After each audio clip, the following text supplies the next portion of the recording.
दोस्तों हिंदुस्तान झंडों का शहर है, बाँधों का शहर है, पहाड़ों का शहर है और बहुत सारे बाँध हिंदुस्तान में हैं, यानी बहुत सारे डैम हैं, बहुत सारे वाटरफॉल हैं। लेकिन दोस्तों एक ऐसा डैम जिसे अगर हम हिंदुस्तान का मसूरी कहें तो अतिशयोक्ति नहीं होगी, या फिर हम कहें कि हिंदुस्तान का स्विट्ज़रलैंड कहें तो अतिशयोक्ति नहीं होगी। क्योंकि दोस्तों बहुत खूबसूरत, बहुत यूनिक डैम है दोस्तों, है बिहार में दोस्तों।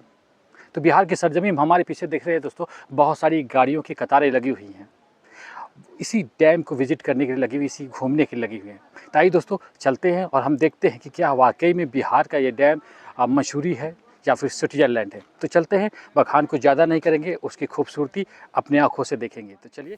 तो दोस्तों हम विज़िट करने की शुरुआत हो चुकी है।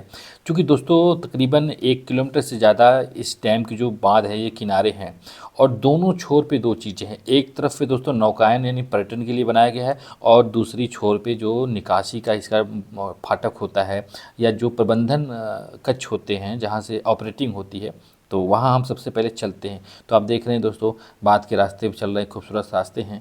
दोनों तरफ दोस्तों, एक तरफ पानी, दूसरी तरफ पहाड़ और हरियाली। तो काफ़ी यूनिक दोस्तों डैम है। बिहार के कैमूर ज़िले में दोस्तों है, नाम है करमचट डैम।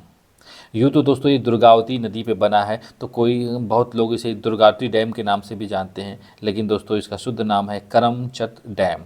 तो दोस्तों इस डैम की खूबसूरती इतनी यूनिक है कि आप सातों दिन या आठों दिन सैलानी या विज़िट करने वाले लोग घूमते रहते हैं। जैसा कि आप देख रहे हैं दूसरी तरफ लबालब पानी भरा है और एक तरफ हरियाली है, बीच रास्ते पे से हम सफ़र कर रहे हैं। और दोस्तों ये जो तेज़ रफ्तार में हमारी जो वीडियो चल रही है ना, मतलब वो बहुत ही यूनिक है, क्योंकि अगर आप स्लो रफ्तार में चलाएंगे तो बहुत लंबी वीडियो हो जाएगी, आप भी उब जाएंगे, हम भी उब जाएंगे। तो रफ्तार बहुत अच्छी है। और वैसे भी दोस्तों स्क्रीन पर जब तेज़ रफ्तार में कोई चीज़ चलती हुई ना, वो बहुत आँखों को सुकून देती है। तो काफ़ी यूनिक नज़ारा है। सामने दोस्तों पहाड़ है, जिस पहाड़ पे शेरगढ़ का किला है।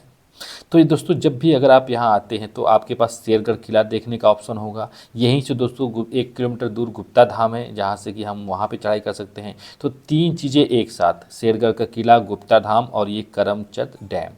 तो दोस्तों जैसा कि आप देख रहे हैं कि दूसरे छोर पे हम आ चुके हैं, यहाँ से निकासी होती है, प्रबंधन कक्ष है। तो सबसे पहले देखते हैं कि क्या पानी की निकासी है। दोस्तों ये 3 फाटकों वाला डैम है और इस डैम की एक खूबसूरती है कि हमने आज तक जितने भी डैम आपको दिखाए हैं ज़्यादातर पहाड़ों पे होते हैं, तो जो निकासी स्थल होता है वो नॉर्मल होता है, लेकिन इसका निकासी स्थल बहुत यूनिक है। आप देख रहे हैं कि बहुत तेज़ रफ्तार से पानी निकल रहा है, जिसकी आवाज़ें कलकल करती हुई। और दोस्तों सामने 2 मोटी कंक्रीट की दीवारें खड़ी की गई हैं।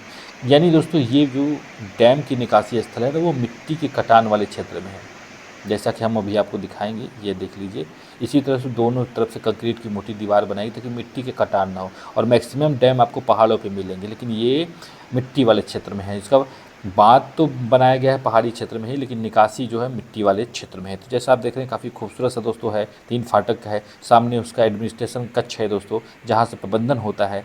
और दोस्तों जल संसाधन विभाग दुर्गावती जलाशय परियोजना, तो दुर्गावती नदी पे है, जहाँ पे कि हमने कहा है कि गुप्ता धाम भी है और शेरगढ़ का किला है। तो काफ़ी दोस्तों खूबसूरत ये करमचट डैम है। तो दूर से थोड़ा देखते हैं। देख लीजिए दोस्तों 3 फाटक बनाए गए हैं, लेकिन ये फाटकों की मतलब ऊंचाई भी बहुत यूनिक है। सब जगह फाटक नॉर्मल होते हैं, लेकिन ये बड़ा ऊंचाई से बनाया गया है, क्योंकि मिट्टी के क्षेत्र में है तो कंक्रीट की दीवार को जिस तरह से भेदा गया है ताकि बाहर पानी फ्लो करके मिट्टी का कटान ना कर सके। तो रास्ते भी दोस्तों खूबसूरत बनाए गए हैं।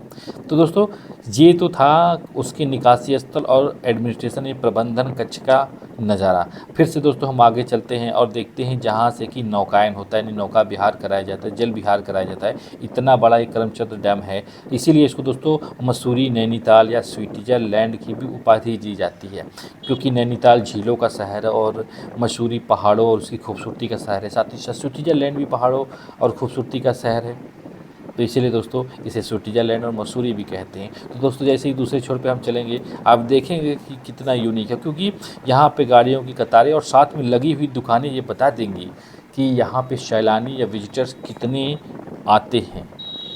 क्योंकि जहाँ पे विजिटर अगर ज़्यादा आते हैं तो वहाँ दुकानें भी बहुत ज़्यादा होती हैं, और जहाँ विजिटर नहीं आते, सैलानी नहीं आते, वहाँ दुकानें कम होती है। तो जैसे दोस्तों हम दूसरे छोर पे लगभग आ चुके हैं और ये देख लीजिए खूबसूरत सा नज़ारा, व्यू पॉइंट कितना खूबसूरत सा एंट्री गेट बनाया गया है, करमचट नौका विहार, यानी यहीं से हम अंदर जाएंगे, नौका विहार करेंगे। तो देख रहे हैं आपको लग रहा है कि लकड़ी का बनाया गया, लेकिन नहीं दोस्तों, ये सीमेंट और कंक्रीट का इस तरह से डिज़ाइन किया गया है। बगल में दोस्तों काउंटर है जहाँ पे कि 100 रुपये का टिकट लगता है। 5 साल से ऊपर के सभी बच्चे हों या बड़े हों, सबका एक बराबर 100 रुपये का टिकट लगेगा। और इस टिकट को लेकर के अब हम जब आगे बढ़ेंगे तो आप देख रहे हैं कि 2 फाटक, एक बड़ा एक छोटा बनाया गया। छोटे फाटक से एंट्री करेंगे, क्योंकि दोस्तों जब हम गए हैं इस वक्त मतलब दोपहर का वक्त है और शायद 1-2 घंटे के लिए अंदर प्रवेश वर्जित था, तो हम अंदर नहीं जा सके हैं। और सामने दोस्तों ये बोर्ड लगा है जिस पे सब लिखा गया है कि किस तरह से 5 साल के ऊपर के बच्चों को ही फुल टिकट देना पड़ेगा, नीचे हाफ। तो दोस्तों दुकानें भी आप देख लीजिए, छोटी बड़ी जितनी भी दुकानें हैं ये बताती हैं कि यहाँ पे सैलानी बहुत आती है, क्योंकि कोई भी इंसान बेवकूफ़ नहीं होगा जो थोड़ी से सैलानियों के लिए अपनी दुकानें दिन भर लगा के यहाँ बैठेगा, अगर उसकी बिक्री, उसकी सेलिंग नहीं होगी। तो आप देख रहे हैं काफ़ी खूबसूरत नज़ारा है दोस्तों ये करमचट डैम का, और हरियाली हर तरफ से भर भर के है। और आप देख ही रहे हैं यहाँ पार्किंग और की कभी कोई टेंशन की बात नहीं है, क्योंकि बहुत बड़े बृहद क्षेत्र में है, तो कहीं भी अपनी कार बाइक पार्क कीजिए। साथ ही साथ दोस्तों देखिए डैम में किस तरह सीढ़ियाँ बनाई गई उतर करके स्नान करने के लिए, और लोग देखिए किस तरह से स्नान करके आनंद हो रहे हैं। साथ ही साथ दोस्तों जो जिनके पास पैसा है या जो घूमने के शौकीन हैं, आप देख रहे हैं कि वो नौका विहार कर रहे हैं, यानी स्टीमर है जो बहुत सारे लोगों को इस पूरे डैम में एक चक्कर घुमाएगी। आपको वो 15-20 मिनट 25 मिनट जितने भी समय लग जाए उतने समय तक घुमाएगी, फिर वापस आके अपने गंतव्य पे छोड़ देगी। तो देखो इस समय दोस्तों स्ट्राइक चल रहा था, हमने कहा ना 1-2 घंटे के लिए उनका कुछ था ऐसा जिसमें वो हम नहीं जा सके।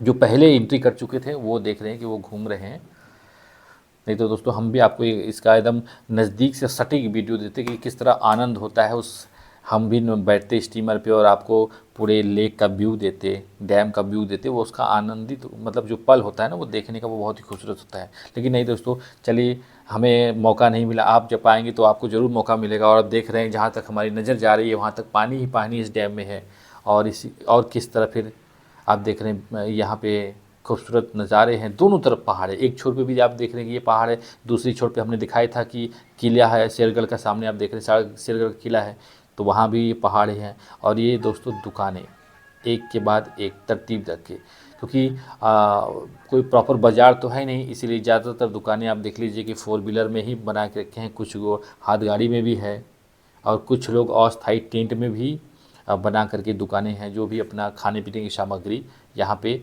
दे रहे हैं। तो दोस्तों आज की वीडियो में बस इतना ही, मिलते हैं नेक्स्ट वीडियो में, तब तक के लिए आज्ञा दीजिए, नमस्कार।